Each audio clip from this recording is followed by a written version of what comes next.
मेरा नाम है मोहित और आपका स्वागत हमारे यूट्यूब चैनल हिस्ट्री चैंपियन में।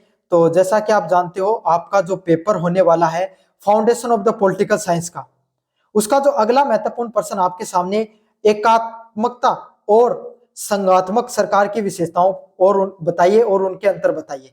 मतलब एकात्मक सरकार और संघात्मक सरकार, जो यूनिलेटरल और फेडरल जो सरकार होती है, उनकी क्या क्या विशेषताएं होती है और उनके बीच में क्या अंतर होता है, उसके बारे में अपन विस्तार से पढ़ेंगे। काफी ज्यादा महत्वपूर्ण प्रश्न है।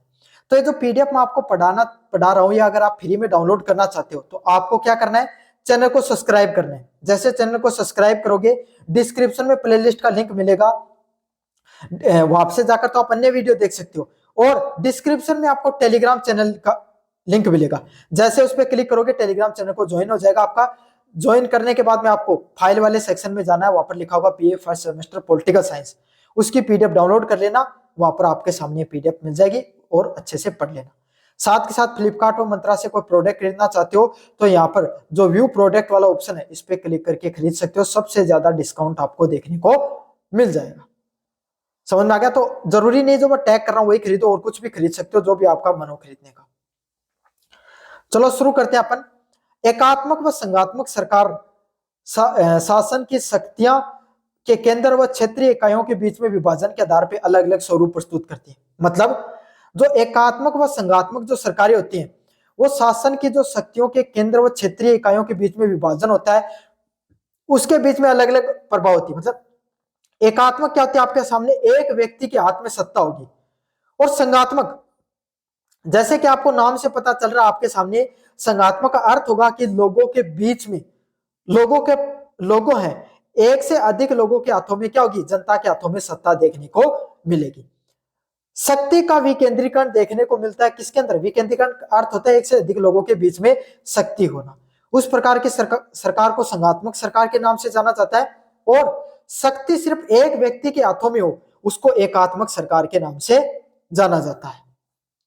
समझ में आ गया आपके अच्छे से? ये तो थी आपके सामने उनकी परिभाषाएं या विशेषताओं की बात करेंगे आपके सामने। एकात्मक सरकार की क्या विशेषताएं होती हैं?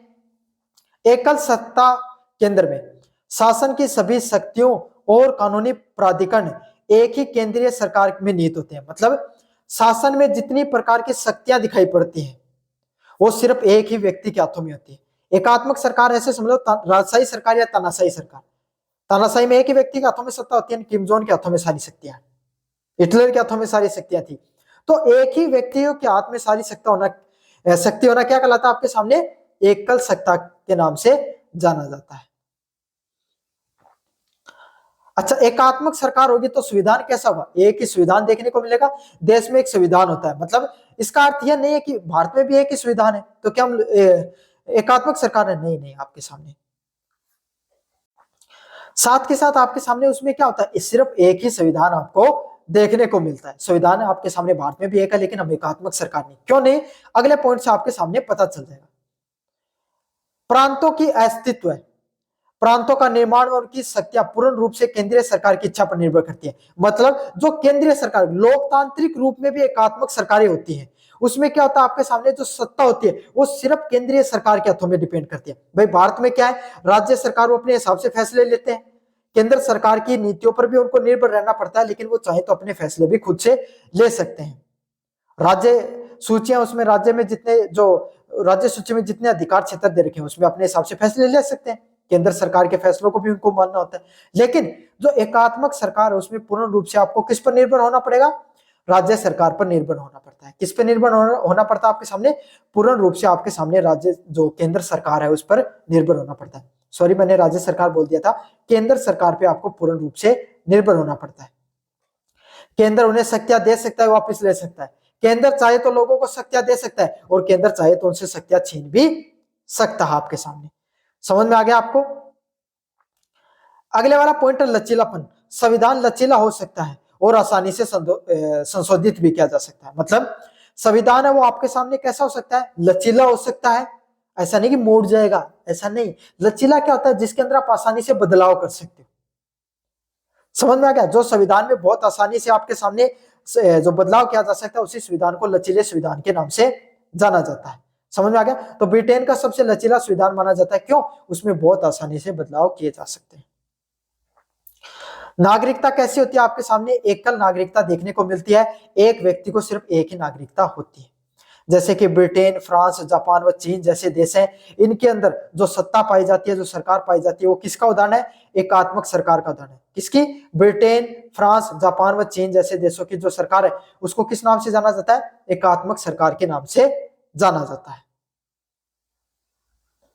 अगले वाला पॉइंट आपके सामने, संघात्मक सरकार। संघात्मक सरकार कैसी होती है आपके सामने, संघात्मक सरकार वो सरकार होती है जिनमें शक्तियों का विभाजन देखने को मिलता है। शासन की शक्तियां संविधान द्वारा केंद्र व क्षेत्रीय सरकारों के बीच में स्पष्ट जो विभाजन होता है, मतलब क्या होता है आपके सामने, शासन की जो शक्तियां हैं वो संविधान द्वारा नियंत्रित की जाती है। किसके द्वारा नियंत्रित की जाती है, संविधान द्वारा नियंत्रित की जाती है। और क्षेत्रीय सरकारों में भी क्या होता है, सत्ता बटी होती है। अब भारत में देखो, केंद्रीय सरकार अपने फैसले ले सकती है, राज्य सरकार अपना फैसले ले सकती है, और ग्राम पंचायतें, नगर परिषद भी होती है, वो भी अपने फैसले ले सकती है। तो हर लोगों के पास जो सत्ता है वो थोड़ी थोड़ी अपने अपने हाथों में बटी होती है, और सबको शक्ति देता कौन है, संविधान देता है। समझ में आ गया आपके सामने। तो शक्तियों को, जो संघात्मक सरकार होती है उसमें शक्तियां वो अलग अलग, जो आपके सामने जो सरकार की संस्थाएं होती है उसमें बटी होती है। अगले वाला पॉइंट आपके सामने, दोहरी सरकार। केंद्र एक संघीय सरकार व प्रत्येक क्षेत्र के लिए एक राज्य व प्रांतीय सरकार होती है। केंद्र सरकार कैसी होती है, एक संघ सरकार के रूप में काम करती है, साथ के साथ प्रत्येक क्षेत्र में एक राज्य व प्रांतीय सरकार भी होती है। मतलब कैसा देखने को मिलता है आपके सामने, केंद्र में एक संघ प्रकार की संघ सरकार भी देखने को मिलती है, और प्रत्येक जो क्षेत्र होता है उसमें प्रांतीय सरकार भी होती है। दो सरकार देखने को मिलती है, राज्य की सरकार अलग होगी और केंद्र की सरकार अलग होती है। भारत में ऐसा है, राजस्थान में बीजेपी की सरकार है, पहले कांग्रेस की थी, और सेंटर में किसकी सरकार होती है आपके सामने, जो बीजेपी की सरकार थी। तो अंतर हो सकता है, दोनों अपने हिसाब से फैसले अलग अलग भी ले सकते हैं, और एक दूसरे की जो नीतियां उनका समर्थन भी कर सकते हैं। अगले वाला पॉइंट है, संविधान की सर्वोच्चता। केंद्र व राज्य सरकार दोनों संविधान के अधीन होते हैं, चाहे केंद्र हो चाहे राज्य हो, दोनों को अपनी सत्ता का निर्माण करने का अधिकार तो है, लेकिन दोनों किसके अंतर्गत आएंगे आपके सामने, संविधान के हिसाब से अपने फैसले ले सकेंगे।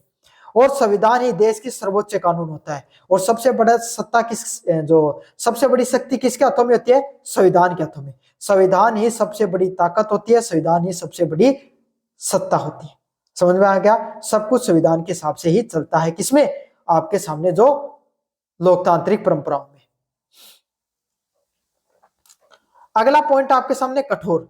संविधान आमतौर पर कठोर होता है, और केंद्र अकेले वो इसे आसानी में बदलाव नहीं कर सकता है। संविधान लचीला नहीं होता है। इन सरकारों को, जो संघात्मक सरकार होती है, इसमें क्या होता है आपके सामने, संविधान है उसमें बदलाव करना बहुत मुश्किल होता है। केंद्र सरकार चाहे तो अकेले बदलाव नहीं कर सकती है। क्या होता है उसके अंदर आपके सामने, जो राज्य सरकारों का भी कुछ ना कुछ उसमें हक होता है, राज्य सरकारों को भी उसमें योगदान देना होता है, तभी संविधान में बदलाव देखने को मिलता है।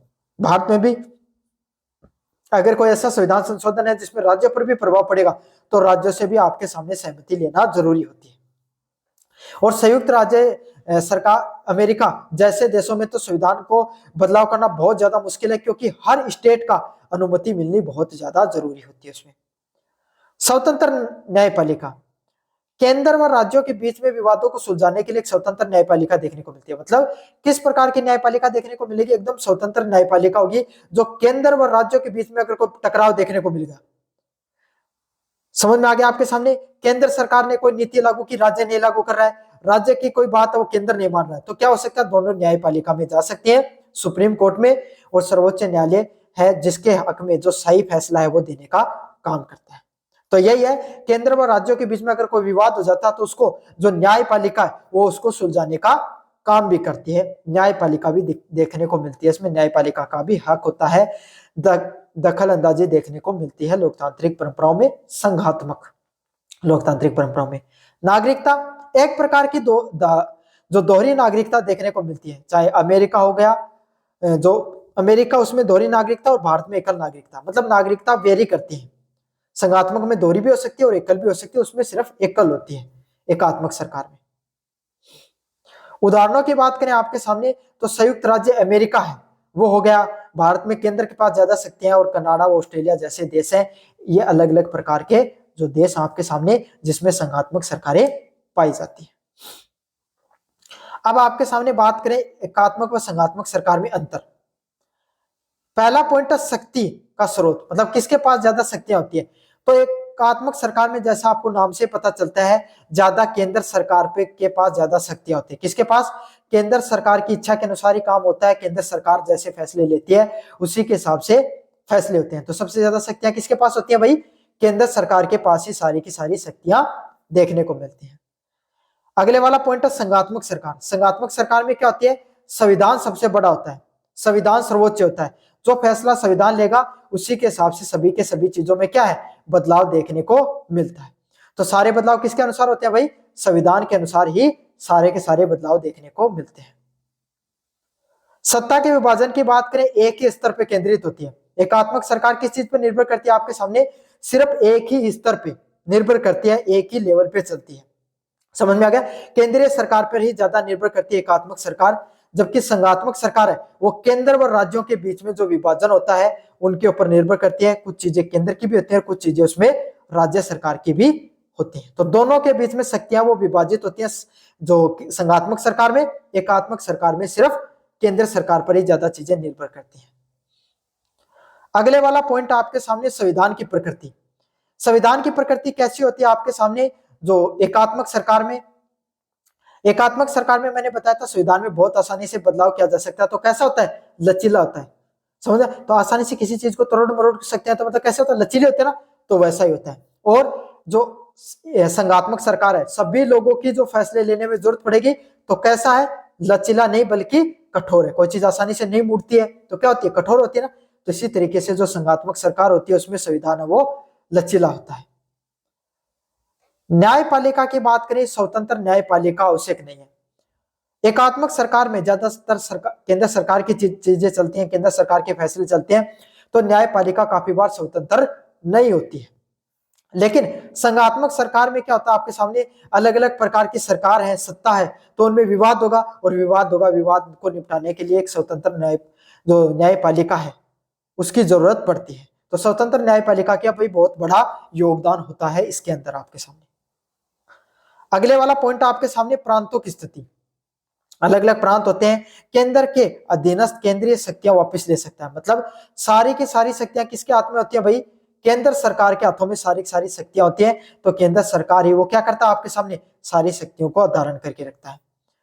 संवैधानिक रूप से स्वायत्ता केंद्र शक्तियों नहीं छीन सकता। मतलब राज्य सरकारों की जो शक्तियां हैं वो केंद्र नहीं छीन सकता। किसके अंदर? संघात्मक सरकार में। अगर छीनेगा तो लोकतंत्र जो आपके सामने न्यायपालिका में जा सकते हो और न्यायपालिका से अपना फैसला वो बदला सकते हो। समझ में आ गया? नागरिकता की बात करें तो कैसी नागरिकता देखने को मिलती है आपके सामने? एकल नागरिकता देखने को मिलती है। आपके सामने जो एकात्मक सरकार होती है उसके अंदर एकल नागरिकता देखने को मिलती है। और जो आपके सामने इसमें कैसी होती है? सामान्यतः दोहरी नागरिकता देखने को मिलती है, या एकल नागरिकता भी देखने को मिल सकती है। किसमें? जो संघात्मक सरकार होती है। इसमें अपवाद के रूप में भारत है, बाकी सभी देशों में जो संघात्मक सरकार होती है वहां पे दोहरी नागरिकता देखने को मिलती है। राज्यों की अलग नागरिकता होती है और सरकार, केंद्रीय सरकार की अलग नागरिकता होती है। तो यूएसए में हो ना, तो अगर शिकागो के नागरिक का होता तो शिकागो की अलग नागरिकता, और आपके सामने जो आपका अमेरिका की अलग नागरिकता देखने को मिलेगी। एकात्मक सरकार छोटे देशों और तीव्र निर्णय लेने के लिए उपयुक्त है। मतलब एकात्मक सरकार क्या होती है? आपके सामने जल्दी जल्दी फैसले ले सकती है, तो छोटे देशों के लिए बहुत ज्यादा महत्वपूर्ण होती है, क्योंकि अधिक स्थिर व एकता सुनिश्चित करती है। आपके सामने इसमें क्या होगी? बहुत ज्यादा एकता देखने को मिलेगी। क्यों? एक सरकार है, केंद्र सरकार ही सारे फैसले लेती है, तो जल्दी फैसले होंगे, और क्या होंगे? आपके सामने स्थिरता बनी रहती है। अगले वाला पॉइंट है संघात्मक सरकार बड़े विविध व बहु सांस्कृतिक देशों के लिए उपयुक्त है। संघात्मक सरकार कैसे फैसले लेती है? बड़े अलग अलग प्रकार के फैसले ले सकती है, वह अलग अलग प्रकारों की जहां पर बहुत ज्यादा संस्कृति देखने को मिल सकती है उसके लिए ज्यादा उपयुक्त है, क्योंकि यह राष्ट्रीय एकता, क्षेत्रीय स्वायत्ता के बीच में संतुलन स्थापित करने का काम करती है। तो यह आपके सामने बच्चों जो आपका पेपर होने वाला है, एकात्मक एवं संघात्मक सरकार की क्या विशेषताएं होती है उसके बारे में मैंने विस्तार से बता दिया। कैसा लगा वीडियो जरूर से बताना, चैनल को जरूर से सब्सक्राइब कर देना। धन्यवाद।